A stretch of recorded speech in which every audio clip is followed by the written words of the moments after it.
Bismillahirrahmanirrahim. Assalamualaikum warahmatullahi wabarakatuh.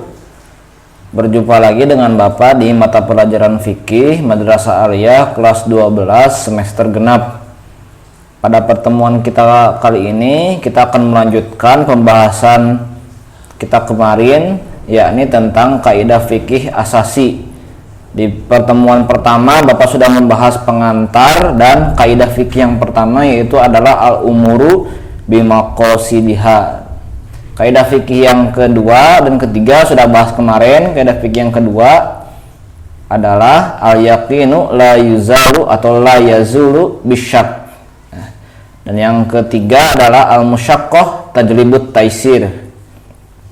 Nah, kita sekarang akan lanjut ke kaidah yang keempat.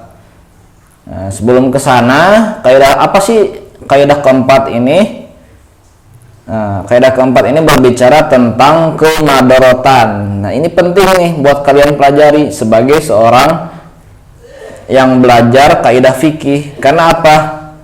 Setiap hari kita akan menjumpai kasus kemadharatan yang ada dalam kehidupan kita, termasuk yang kita alami sekarang, pandemi COVID-19. Ya, maka nanti ada beberapa kebijakan, ada beberapa fatwa yang berkaitan dengan ad-dararu yuzalu. Sudah Bapak perlihatkan di pertemuan pertama, seperti fatwa vaksin COVID, ya, itu yang dipakai kaidah fikihnya itu ini ad-dararu yuzalu.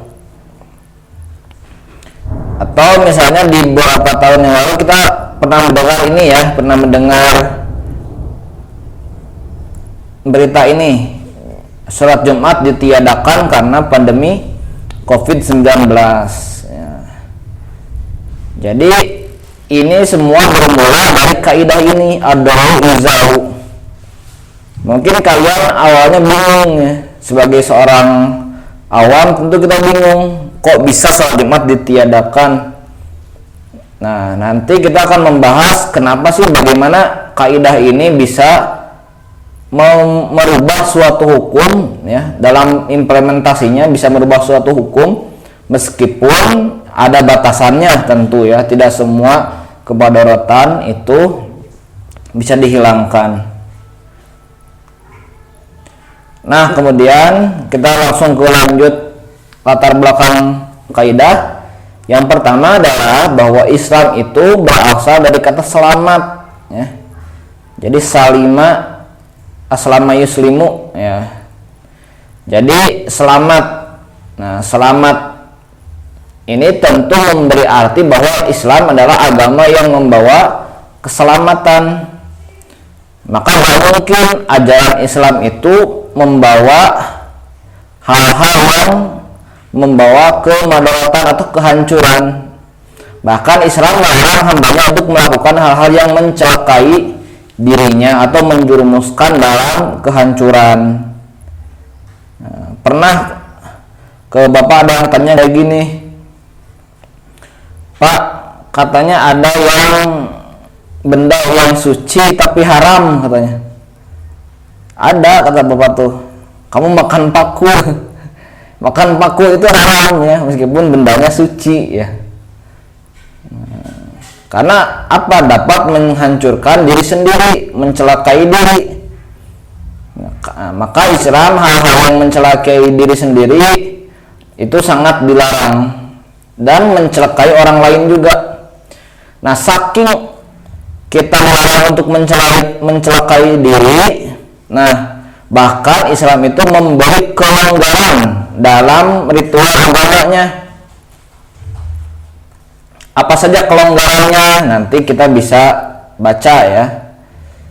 Sebuah hal yang membahayakan, ya. Mohon maaf.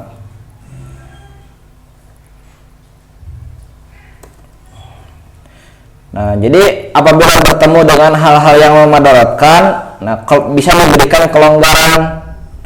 Contohnya apa? Contohnya orang yang sakit boleh bertayamum.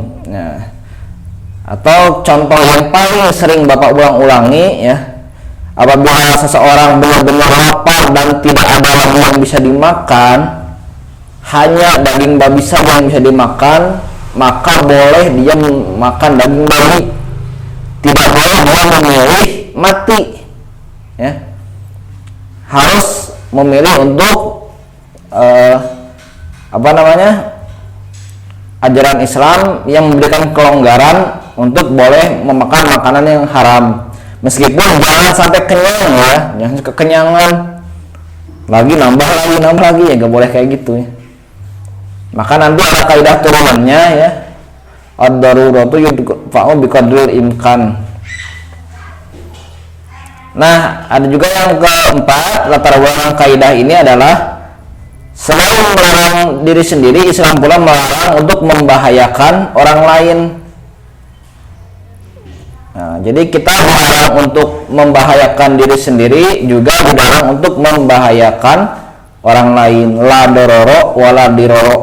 Nah, jadi jangan sampai membahayakan diri sendiri dan juga jangan sampai membahayakan orang lain. Makanya di dalam Islam itu ada yang membuat kriminal, yang membunuh, menipu, menyakiti, menganiaya. Itu dalam Islam. Kenapa? Karena itu membahayakan orang lain, kena oleh kaidah ini, ad-dararu yuzalu, ya. Jadi ini latar belakang kaidah ad-dararu yuzalu. Ada beberapa poin mungkin yang kita cermati, ya. Jadi Islam itu pasti ajarannya itu membawa keselamatan, nggak mungkin melakukan hal-hal yang bisa membahayakan kita. Kalaupun kita harus berhadapan dengan hal yang membahayakan kita, Islam memberikan kelonggaran untuk tidak melaksanakan syariatnya atau bahkan melanggar syariatnya dalam tanda petik, yang melanggar syariatnya. Selain kita dilarang untuk membahayakan diri sendiri, kita juga dilarang untuk membahayakan orang lain. Nah, itu adalah inti ajaran Islam. Nah, kita lanjut ke dasar kaidahnya. Dasar dari kaidah dari ad-dararu yuzalu artinya yang pertama adalah wala tulqu a'udzubillahi minasyaitonirrajim wala tulqu bi aidikum ila tahlukah. Ya, Quran surat Al-Baqarah ayat 195 yang disebutkan, dan janganlah kamu menjatuhkan diri sendiri dalam kebinasaan.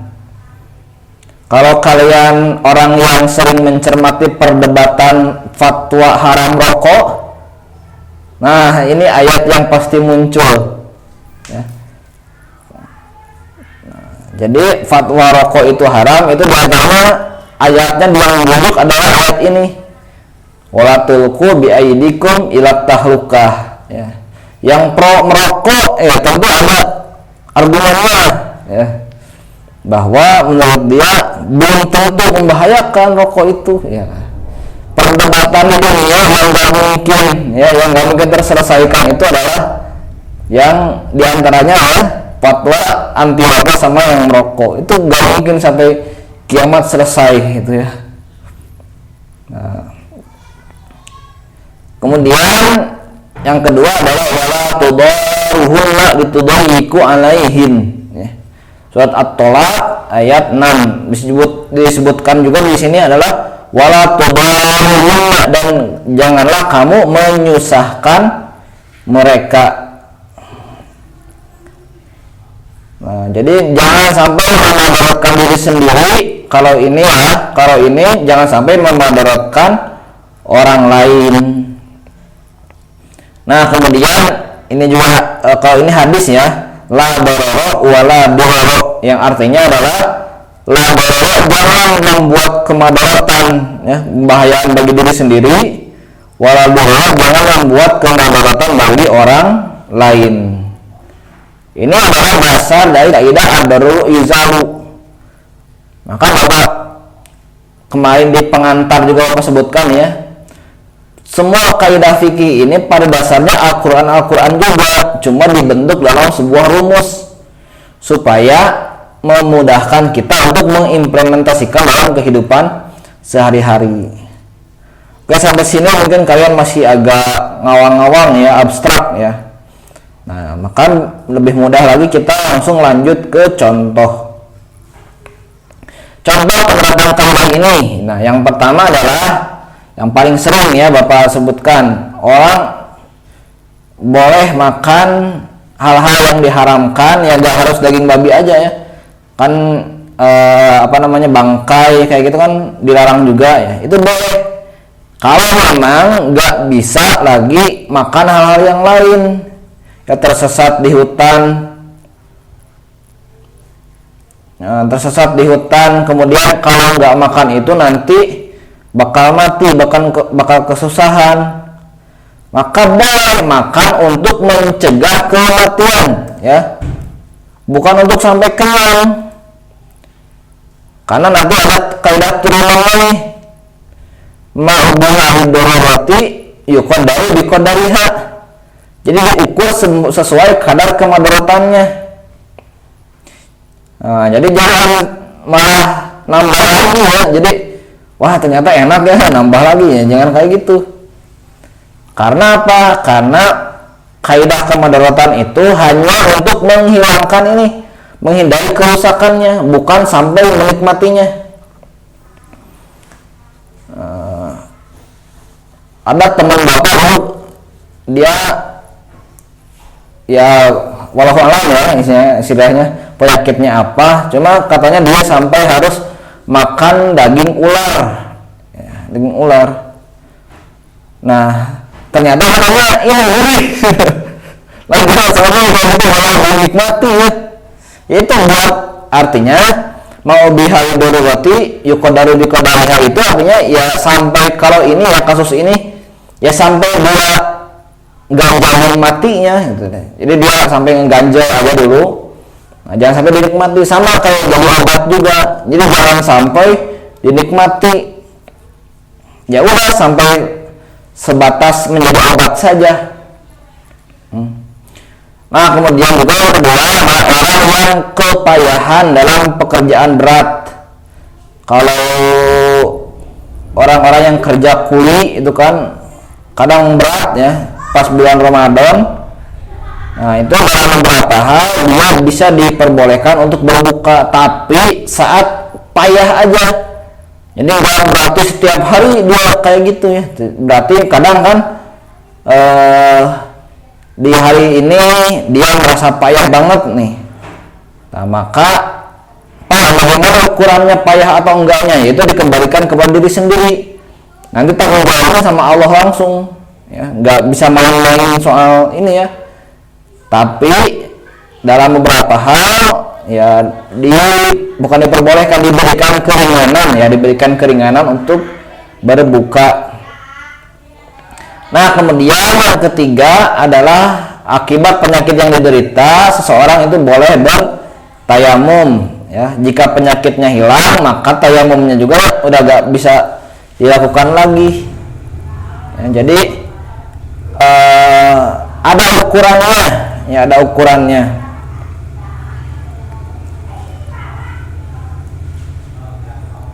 Ada ukurannya, jadi gak boleh jadi susah banget ya. Jadi nggak boleh sembarangan. Ya udah, kalau penyakitnya hilang, tayamumnya juga nggak berlaku lagi. Nah, kemudian ini yang keempat, ya boleh untuk tidak keluar rumah dengan saat terjadi wabah sehingga dia meninggalkan sholat berjamaah.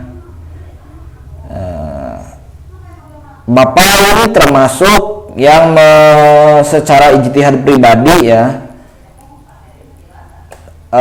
beberapa tidak melaksanakan sholat berjamaah karena takut dengan wabah ya, takut dengan wabah. Nah, maka nanti ada kaidahnya, darul mafasid muqaddamun ala jalbil masolih. Nah, jadi ketika ada hal-hal yang madorot dengan hal-hal yang manfaat, itu mendahulukan hal-hal, meninggalkan hal-hal yang madorot dulu daripada meraih yang manfaat ini. Nah, yang kelima, seseorang tidak boleh menjual makanan yang membahayakan seperti pengawet yang mengandung pengawet, pewarna ya, dan faktor lain yang merusak.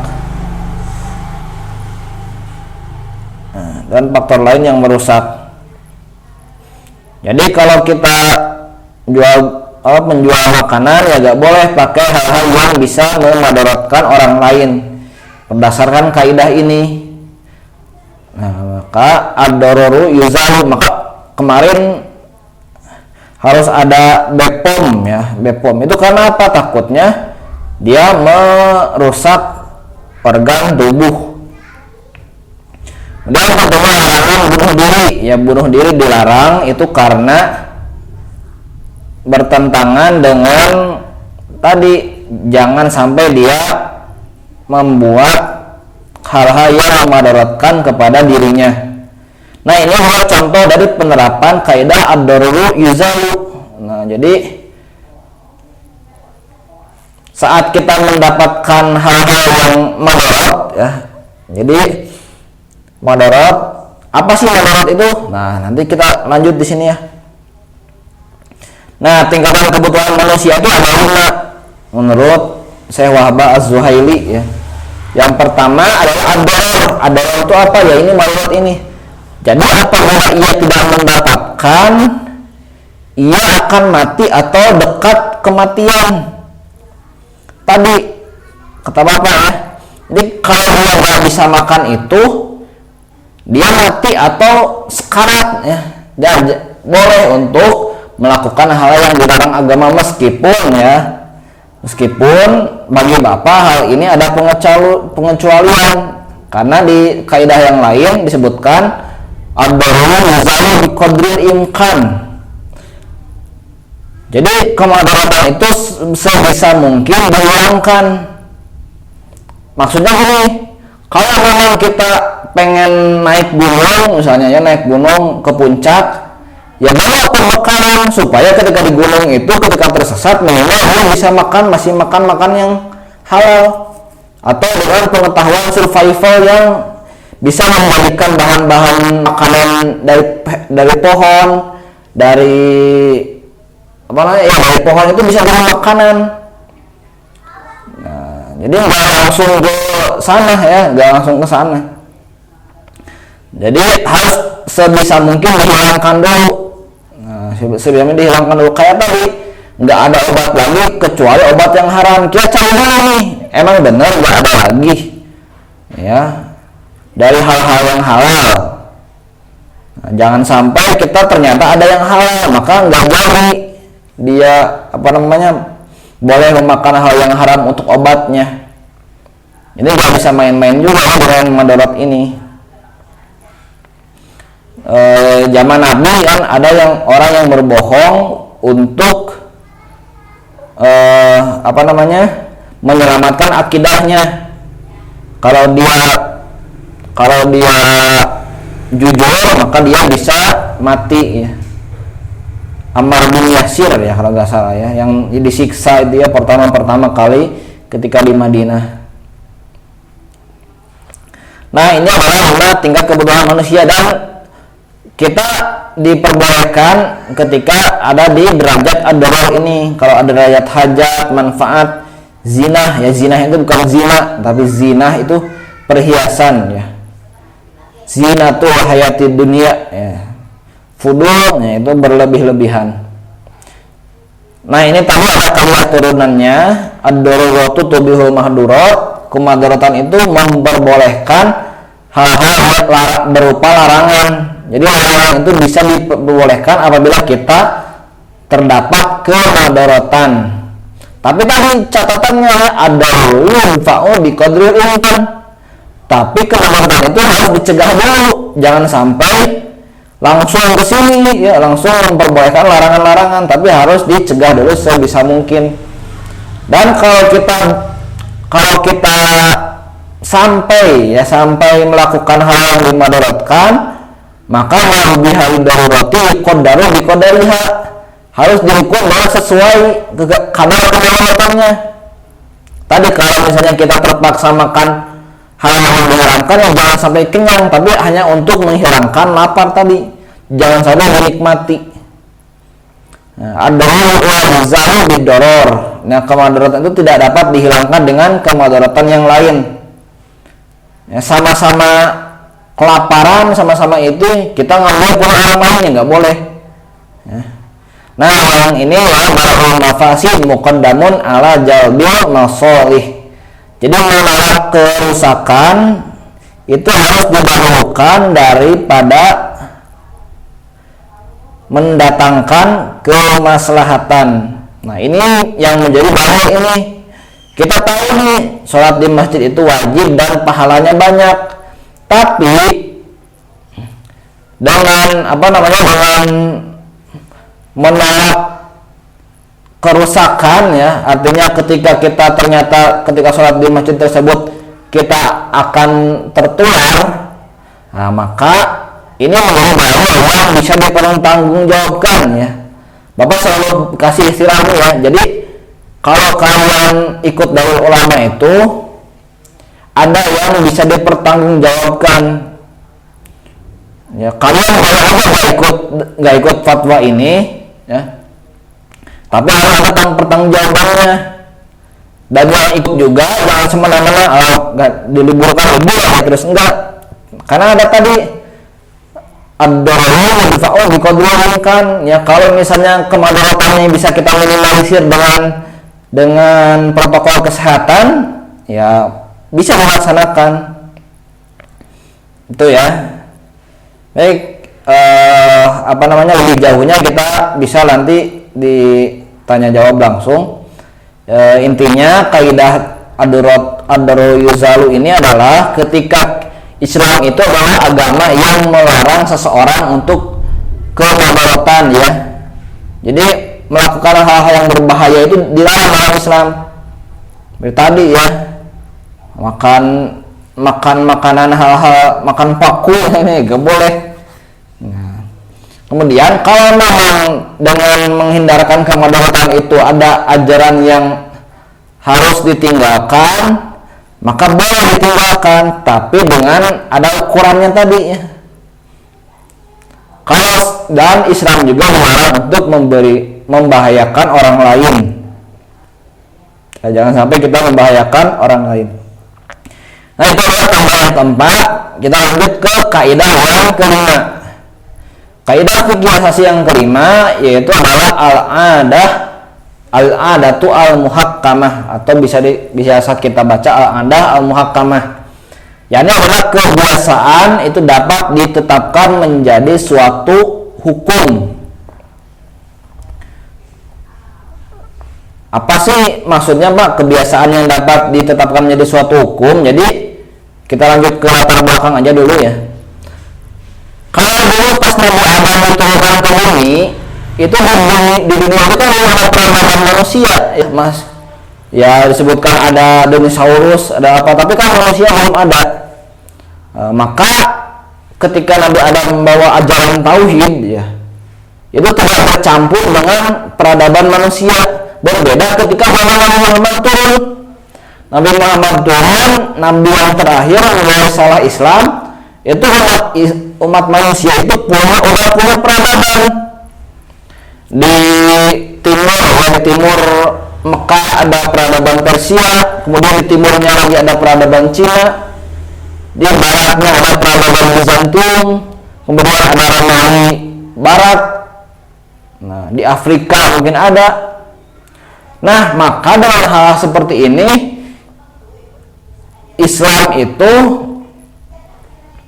terkadang harus berinteraksi dengan kebudayaan. Nah, jadi ketika ajaran Islam turun, sedangkan di suatu masyarakat itu ada punya kebudayaan, ya kadang harus ada yang didialogkan atau bahkan didiamkan menjadi hal yang mubah. Ya. Islam tidak selalu menghapus kebudayaan, bahkan ada yang diislamisasikan. Ya. Kalau kalian Idul Fitri ngasih angpau, itu angpau budaya mana coba? Budaya Cina angpau tuh. Ya sekarang lagi Imlek ya, itu pasti ada angpau-angpaunya. Tapi kan kebudayaan tersebut ada juga di kita sebenarnya sedekah ya. Jadi rasa islamisasinya itu ada, diislamkan ada. Bahkan dengan membiarkan begitu saja menjadi hal yang mubah. Maksudnya apa ya? Selama nggak melanggar, ya boleh-boleh saja. Nah, itu adalah kaitannya dengan interaksi antara ajaran Islam dengan peradaban manusia yang sudah ada. Zaman Nabi, banyak orang yang masuk Islam itu nikahnya itu sebelum, maksudnya dalam keadaan suami istri. Berarti kan dia menikah itu ketika dia dalam kafir dua-duanya. Ya, dia masuk Islam, tetapi lama-lama tidak menyuruh untuk akad lagi, ya, akad lagi. Artinya kebiasaan zaman dulu atau adat zaman dulu juga bisa menjadi hukum, ya, selama tidak bertentangan. Nanti kita banyak pembahasannya di sini, ya. Kemudian proses pembentukan dan penerapan ajaran Islam juga ternyata tidak terlepas dari peran adat di suatu tempat. Kalau kita tahu, ya, ada di mazhab Syafi'i itu ada qaul qadim waktu di Irak, ya, itu beliau di Irak. Ada qaul jadid ketika Imam Syafi'i ada di Mesir. Nah, itu saking bahwa ternyata kasus di beda tempat itu bisa berbeda juga hukumnya. Nah, jadi ketika diterapkan dalam kehidupan nyata itu harus ada peran serta adat suatu tempat. Nah, kalau Bapak sering kasih contoh kayak gini, nanti juga ada dengan contohnya, tapi untuk menjelaskan latar belakang ini, kan kita kalau jual beli itu kan harus transaksi, ya, ada ada ijab qabulnya, ya, terima barang dan pembayaran. Tapi dalam prakteknya, dalam kehidupan kita, ya, ada yang kita makan dulu baru bayar, ya. Ada yang harus bayar dulu baru makan. Kalian kalau anak ini, ya, kalau kebetulan Bapak dekatnya kampus Karadenan, ya. Kan kalau kita beli mie ayam, ya, mie ayam di dekat-dekat situ, ya, itu pada umumnya itu kita biasa makan aja dulu, ya, nanti terakhir bayar. Ya. Kita makan itu kan itu masih bukan milik kita karena kita belum bayar. Kita makan itu milik siapa? Si mangkoknya itu milik siapa? Makanan itu milik siapa? Tapi karena menurut kebiasaan orang ketika makan tersebut pasti bayar, nah, maka sah-sah saja seperti itu. Kita boleh makan dulu baru bayar. Jadi kita jangan merasa, wah, ini bisa jadi haram nih karena kita belum bayar, ini bukan milik kita. Padahal adat di warung tersebut boleh kita makan dulu baru bayar. Beda kalau kita masuk ke steak Munman atau ke KFC, ya, itu kan kita bayar dulu baru kita makan. Nah, jadi di tiap orang itu adatnya beda-beda, ya, adatnya beda-beda. Yang artinya, kembali lagi ke sini, bahwa menerapkan ajaran Islam dalam sehari-hari itu nggak sama, harus punya pendekatan sosiologisnya. Apakah di sini menerima adat ini atau tidak? Seperti barusan, ajaran Islam harus ada ijab qabul, tapi apakah barang dulu atau uang dulu itu kadang bisa ditentukan oleh adat masing-masing. Itu, ya. Oke, lanjut kita ke latar-belakangnya. Jadi hukum Islam ini kadang bersifat dinamis, ya, tatkala berhadapan dengan adat yang bisa berubah dari waktu ke waktu. Nah, jadi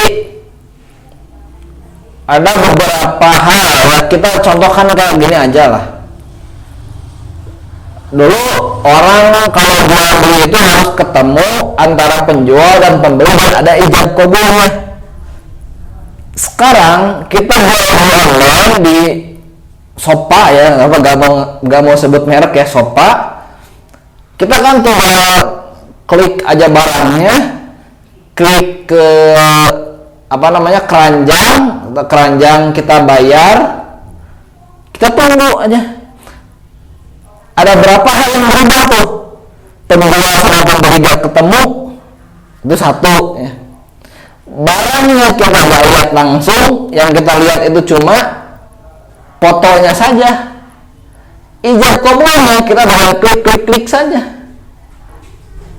Nah, hukum Islam dulu kalau kita ikut ke rukun yang ajib seperti zaman Nabi, ya bisa jadi nggak sah.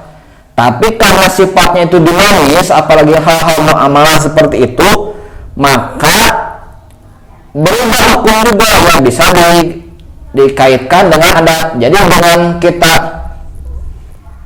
dengan kita mengklik dan membayar, dengan dia menajamkan dagangannya di sana, berarti dia dagang. Dengan kita mengklik ke keranjang dan bayar, itu berarti kita mau beli. Ya, ketika kita klik bayar, itu berarti sudah terjadi transaksi. Nah, itu adalah yang dimaksud dengan hukum Islam karena dinamis ya. Tetapi tidak semua adat itu bisa diterima oleh Islam. Ada adat juga yang tidak diterima karena bertentangan dengan ajaran Al-Quran dan Sunnah. Nanti adalah ininya ya, pembahasannya. Jadi bisa diterima selama dia tidak bertentangan dengan Al-Quran dan As-Sunnah atau hadis ya. Apa dasar dari al-adah al-muhakkamah bahwa adat itu bisa menjadi hukum? Nah, yang pertama, Quran surat Al-A'raf ayat 199, khudil afwa wa'mur bil urfi. Ya. Jadilah engkau pemaaf dan suruhlah orang-orang mengerjakan pekerjaan yang ma'ruf. Ma'ruf di sini adalah boleh baik, ya, hal-hal yang baik. Menurut kebiasaan. Ya, menurut kebiasaan. Kemudian hadis disebutkan ini ma'ahul mu'minuna hasanan fahuwa indallahi hasan. Jadi apa yang dipandang baik oleh kaum muslimin maka dipandang baik juga oleh di sisi Allah Subhanahu wa taala. Maka baik di sisi Allah.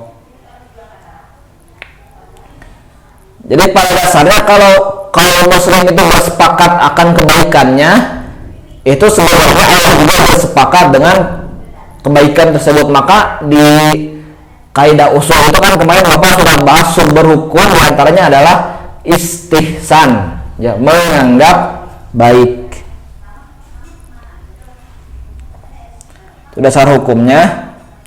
Nah, kemudian contoh penerapannya tadi yang pertama sudah Bapak jelaskan ya.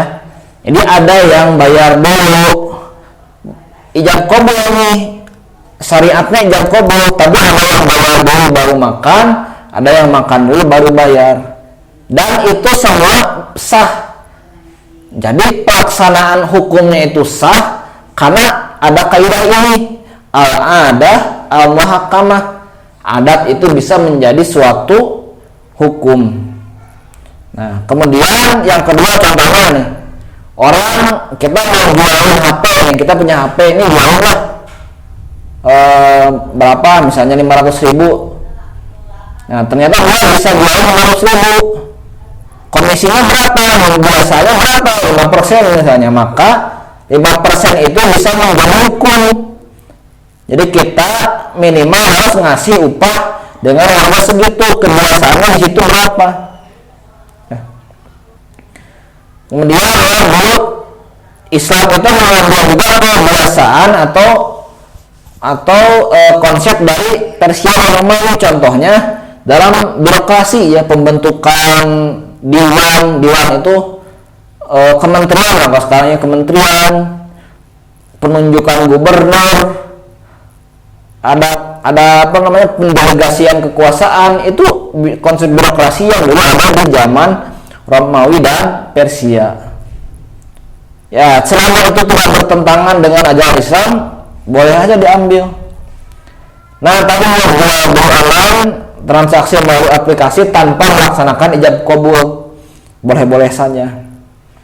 Nah, dulu sempat ya ada ramai ini bahwa suami istri itu dilarang menyebut kata ayah dan ibu, ya. Kadang suami utamanya ya, suami itu dilarang. Kalau di dalam Islam itu ada namanya itu ziharnya. Zihar itu menyamakan istri dengan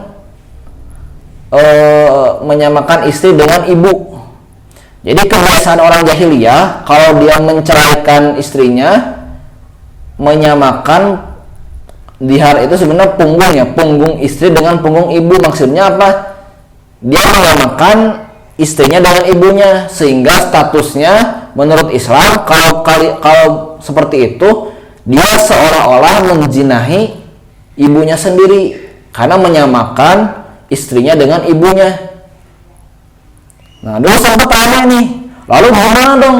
Ini suami istri kadang panggilan sayangnya itu adalah ibu dan ayah, ya, abi umi. Nah, kalau di Arab mungkin ya, Bapak kurang paham sih di Arab kayak gimana. Mungkin itu berlaku ya. Jangan manggil ke istri itu umi. Tapi kalau di Indonesia ada namanya perluasan makna. Perluasan makna itu apa maksudnya? Jadi suatu kata itu awalnya berlaku untuk spesifik tapi ternyata luas. Contohnya gini, kalian manggil ke bapak Pak Guru ya bapak, padahal bapak kan bukan bapak kalian ya. Yang bapak kalian tuh ya ayah ibu kalian. Tapi kenapa bapak disebut guru disebut bapak? Karena ada perluasan makna. Kalau kalian menyebut abang ke tukang bakso ya, abangnya bukan berarti abang kakak kalian ya, tukang bakso itu kakak kalian, bukan. Tapi abang itu dalam arti perluasan makna, ya. Mang ya bukan paman kalian ya, gak harus paman kalian. Sama dengan konteks ayah dan ibu, ini nggak bisa terkena zihar tadi, terkena dosa zihar tadi. Karena apa? Di Indonesia ayah dan ibu itu panggilan kesayangan, ya, bukan berarti ibu dalam arti sebenarnya. Bukan berarti menyamakan istri kita dengan ibu, enggak. Berarti menyamakan kita ibu dari anak-anak. Nah, ibu dari anak-anak, kayak lagu ya. Ibu dari anak-anakku ya. Jadi pemanggilan ayah dan ibu itu gak apa-apa, karena secara adat di Indonesia ya memanggil seperti itu nggak jadi masalah. Nah, kemudian Indonesia juga memiliki tradisi mudik dan berbagi rezeki ya, angpau. Nah, mudik itu nggak ada dalam Islam, mudik ya, mudik pas Idul Fitri nggak ada. Nah, tapi dia bisa menjadi adat yang baik. Oke, selanjutnya pembagian adat menurut Islam. Ya, menurut pembagiannya secara objek itu ada dua, yaitu adalah uruf lafzi dan uruf amali. Ya, uruf lafzi itu adalah kebiasaan dalam bentuk ucapan. Contoh kata beli daging, ya, beli daging itu di Indonesia biasanya daging itu daging sapi, ya. Jadi kasusnya dulu kayak gini, zaman Nabi ada orang yang bersumpah nggak bakal makan daging, tapi dia makan ikan. Padahal dalam Al-Quran disebutkan juga lahma toria. Jadi dari laut itu terdapat daging yang bisa dimanfaatkan. Tapi bukan daging yang dimaksud oleh orang tadi. Jadi ketika dia makan ikan, dia nggak menyalahi aturan tadi. Karena yang maksud daging itu agak mungkin daging onta, daging sapi ya, bukan ikan. Ya, meskipun ikan dalam Al-Quran disebutkan juga sebagai daging lahmun. Ya. Kemudian urf amali adalah urf perbuatan. Contoh tadi ya Bapak sebutkan. Kadang kita makan dulu ya baru bayar dulu baru makan, itu kebiasaan dalam perbuatan. Ada juga yang kebiasaan yang berlaku umum menurut cakupannya ya, contoh kita ngangguk kepala ya, tanda tangan itu berarti kita setuju ya. Jarang orang yang setuju itu dengan menggelengkan kepala, nggak ada pasti dengan menganggukkan kepala. Itu adalah kebiasaan yang menjadi umum di masyarakat. Ada juga yang khos ya, khos itu khusus. Contoh di Sunda ya, manggil wa ya, wa atau amang itu kadang ke teman ya. Padahal wa itu adalah kakak dari ibu ya, atau kakak dari ayah. Amang itu adalah ibu adik dari ibu atau adik dari ayah.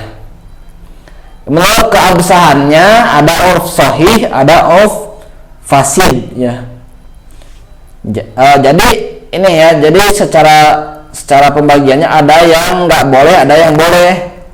Tadi ya seperti contoh seserahan pernikahan atau angpau Idul Fitri boleh-boleh aja.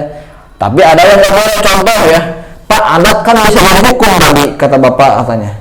Sedangkan adat itu kan adatnya itu free sex Pak. Jadi ikatan tanpa ikatan perkawinan bebas tanpa ikatan suami istri tanpa perkawinan.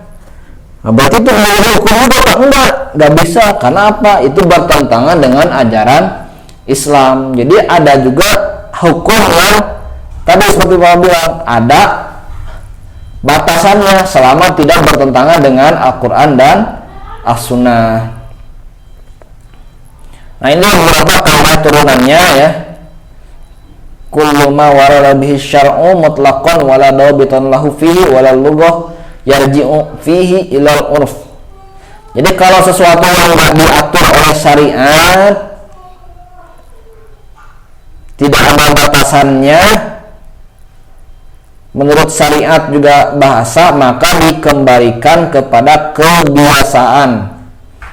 Ini kalau guru Bapak dulu nyontohin ini tuh, kita bertamu ke orang, kita dikasih makanan. Secara kebiasaan orang bertamu itu nggak bakal bayar makanan yang disuguhin. Karena apa? Secara kebiasaan meskipun itu milik si penerima tamu, kita kemudian makan, yaitu sebagai kebiasaan bertamu, bukan untuk jual beli ya. Kecuali memang bertamunya itu dengan rangka jual beli ya. Tapi secara umumnya, secara kebiasaannya orang bertamu itu nggak mungkin dia bayar apa yang dia makan, karena namanya bertamu itu ada hidangannya. Nah, itu yang bisa Bapak sampaikan pada pertemuan kita kali ini. Ya, kaidah asasi yang kelima adalah al-adah al-muhakkamah. Jadi Islam itu enggak agama yang bukan sama sekali statis ya, diam aja di situ ya. Dan penerapan agama Islam itu kadang sangat fleksibel dengan adat ya, dengan kebiasaan masyarakat.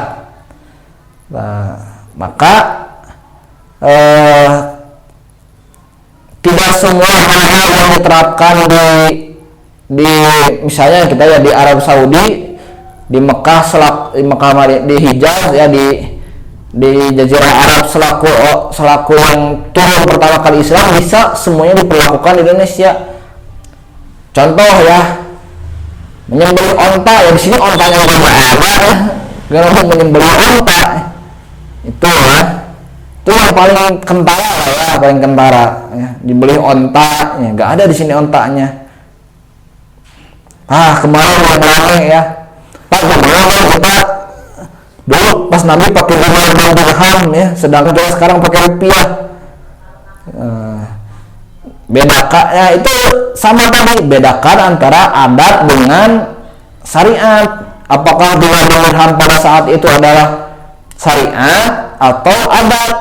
Karena ternyata dirham yang dipakai zaman Nabi juga itu yang sudah dipakai oleh Persia dan Romawi ya, bukan dibuat oleh Islam. Oke, itu saja mungkin yang bisa Bapak sampaikan untuk sementara ini. Kita sudah tuntas pembahasan di 5 kaidah asasi ya. Yang pertama adalah al-umuru maqasidiha, yang kedua adalah al-yaqinu la yuzalu bisyak, yang keempat al-musyaqqah tadribut taisir, yang keempat al-daru yuzalu, dan yang kelima adalah al-adah al-muhakkamah. Bapak harap setelah kalian mempelajari semua ini, kalian bisa paham nih tentang pengimplementasian ajaran Islam. Ya, karena bagi Bapak ini modal buat kalian untuk menjadi seorang yang toleran ya. Bagi Islam moderat di Indonesia itu bisa menjadi modalnya melalui kaidah fikih asasi ini. Oke, mungkin itu saja yang saya sampaikan. Billahi fisabilil haq wastaqbil khairat. Assalamualaikum warahmatullahi wabarakatuh.